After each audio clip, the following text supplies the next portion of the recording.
10 የምን 10 ምንድነው የምሰማው? 10 ሲባል ምን ትዝ ይላል? አባዬ ገንዘብ ነዋ። 10 ብር። እስቲ ከገንዘቡ የዓለማችን ድንቅ ተጫዋች የነበረው ፔሌ እሱ የሚለብሰው 10 ቁጥር ማሊያ አይደለም። አገኘሁት። የአርጀንቲና ተጫዋች ሜሲ የሚለብሰው 10 ቁጥር ማሊያ። ከሀገር ውጭ ምን ያሰድዳል? እዚሁ ሀገር ውስጥ እዚሁ ፈልግ።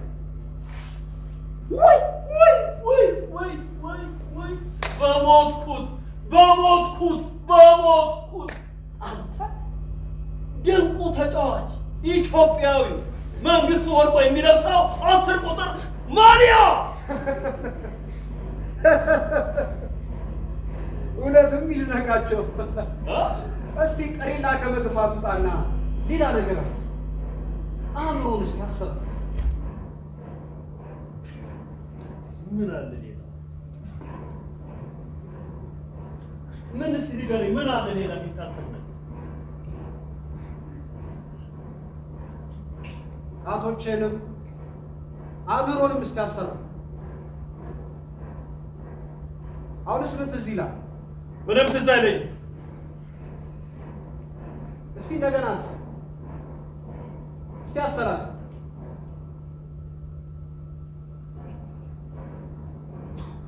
እስቲ እናንተ ልጠይቃችሁ፣ 10 ሲባል ምን ትዝ ይላችሁ?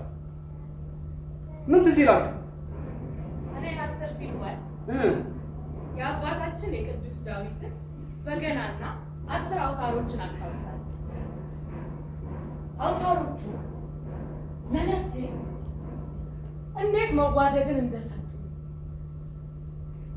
እንዴት እንደተዋሃዱ ማሰብ እፈልጋለሁ። እናም 10ን ሳስታውስ የአባታችንን የዳዊትን በገናን እንዳስታውስ ነው የሚያደርገኝ። እኔም የማስታውሰው ይህንን 10 የበገና አውታሮች መኖራቸው የ10ቱ ትእዛዛተ ኦሪት፣ የ10ቱ የስሜት ሕዋሳቶችን፣ የ10ቱ የማዕረጋተ ቅዱሳት እነሱን እንዳስታውስ ነው የሚያደርገኝ። በገናው ልዩ ነው። ቆይ እኔ ምን ያልገባኝ ነገር 5ቱ ሕዋሳቶች ልክ እንደ ኑሮ ውድነት ቁጥራቸውን ጨመሩ እንዴ? ምንድን ነው ስላሱ 10 የስሜት ሕዋሳት እያላችሁ ብታወሩ? አንተ እኮ የስሜት ሕዋሳቶች ብለህ እኮ የምትነግረኝ እኮ በዓለም አይደል አይደል? ቆይ አንዴ ልብ ካላየ አይን አያይም ሲባል አልሰማህም? ስለዚህ እሱ እያለህ ያለው ውስጥህ ካላየ አይንህ አያይም ማለት ነው። አዎ አይደል? ልክ ነህ። ሰው 10 የስሜት ሕዋሳት ሊደርስባቸው የሚገቡ 10 ማዕረጋት አሉት። ማወቅ አለማወቅ እንዳለ ሆኖ ማለት ነው። እናም 10ቱ የበገና አውታሮች 10 የስሜት ሕዋሳትን፣ 10ቱ ትእዛዛትን፣ 10ቱ የቅድስና ማዕረጋትን የሚያስታውሰኝ ነው። ኧረ እባካችሁን ግራ አታጋቡ። በእርግጥ እኔ በመንፈሳዊ ሕይወት የጠለቀ እውቀት የለኝም። ነገር ግን ከተማርኩት ካወቅኩት ነገሮች ግን እማውቀው 5ቱ የስሜት ሕዋሳትን ነው። እኔ ከማውቀው ነገር ጋር 5ቱ የስሜት ሕዋሳቶች አይጋጩም። አይጋጩ እንዴ? ዓለማዊ ሕይወትና መንፈሳዊ ሕይወት በጣም ይለያያል አይደል? እንዴ ይለያያል። አንተ በዓለማዊ ስላሰብከው እኮ እንደዛ ያሰብከው። በመንፈሳዊ ሀሳብ ግን ስታስበው ይሄንን ልክ ነው አይደል? እንዴ ልክ ነው። ሀሳቡ እንደዛ ነው። እና ምን ይሁን ነው? ቆይ ለምን አንተ ስለ በገና ሰምተህ ታውቃለህ? ስለ በገና ሰምተህ ታውቃለህ እንዴ? ሰምተህ አታውቅም? የበገና መዝሙሮቹንስ? እኔ በጣም ይቅርታ አድርጉ፣ አይቼም ሰምቼም አላውቅም። እንዴ ደግሞስ እናንተ የምትሉት የሙዚቃ መሳሪያ ይሄን ያህል ምን የተለየ አዲስ ነገር ኖሮት ነው የምታወራው? አንተ እንደምትለው ዓለማዊ መሳሪያ አይደለም፣ ፍጹም የተለየ ነው። በጣም ፍጹም። ፍጹም የተለየ መሆኑን ደግሞ ለማወቅና እንድትረዳ ደግሞ ለምን አንዴ የበገና መዝሙር እንድትሰማ እናደርግ። ጎሽ አሁን ጥሩ አደረግሽ። እስቲ ተጫውች አስደምጪ።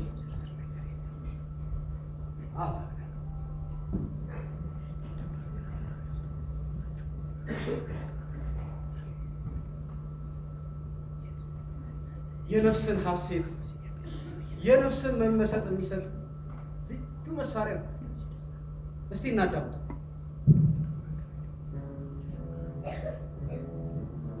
ቸርነት ቀኝት ላይ አድርጊልና እሱን አስደምጭ።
እንዴት አየህ? እንዴት አይነት ልብን የሚመስል በተመስጦ ኃይል ግዘፍ የሚያስነሳ ምን አይነት ድማሚ ነው! አየህ፣ በገና ልዩ ተመስጦትን ከመስጠቱም በላይ ሌላም ጠቀሜታ አለው። በበሽታ ለሚሰቃዩ ሰዎች ከበሽታቸው እንዲፈወሱ የማድረግ ልዩ ጥበብ እንዳለ ይነገራል።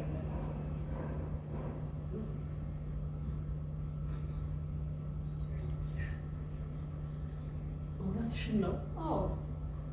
ይሄ ሚውዚክ ቴራፒ ወይም አርት ቴራፒ የሚባለው አይደል? አዎ ልክ ነህ።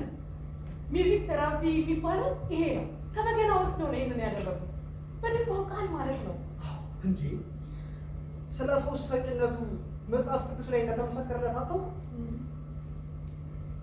ዳዊት በገና በደረደረ ጊዜ ንጉሥ ሳኦል ከበሽታው ይፈወስ ነበር ይላል። ስለዚህ ሕሙማንን ይፈውሳል ማለት ነው። እቴጌ ጣይቱም እኮ ትካዜ ሲያበዙ በገና ይደረድሩ እንደነበር ይነገራል። እሱን በታሪክ አውቀዋል። በታሪክ በደንብ ሰምተናል። ተመስጦን ከመስጠቱም በላይ ደግሞ ሰዎች በበገና ውስጥ አምላካቸውን እንዲያመሰግኑ የማድረግም ልዩ ጥበብና ኃይል እንዳለው እኛም በትምህርታችን ተምረናል። አዎ ይገርማል። ታዲያ ምንድን ነው የምንጠብቀው? እናንተስ ምንድን ነው የምንጠብቁት? ተነሱ ተነሱ እንጂ በገናን እንማረው፣ እንወቀው። እንማረው፣ ሁላችንም የራሳችን እናድርገው። ስለዚህ ከነገ ጀምሮ ከአንተ ጋር የበገናውን ትምህርት እንጀምራለን። ደስ እያለ አብረን እናውቃለን ማለት ነው። ና ቀጥል።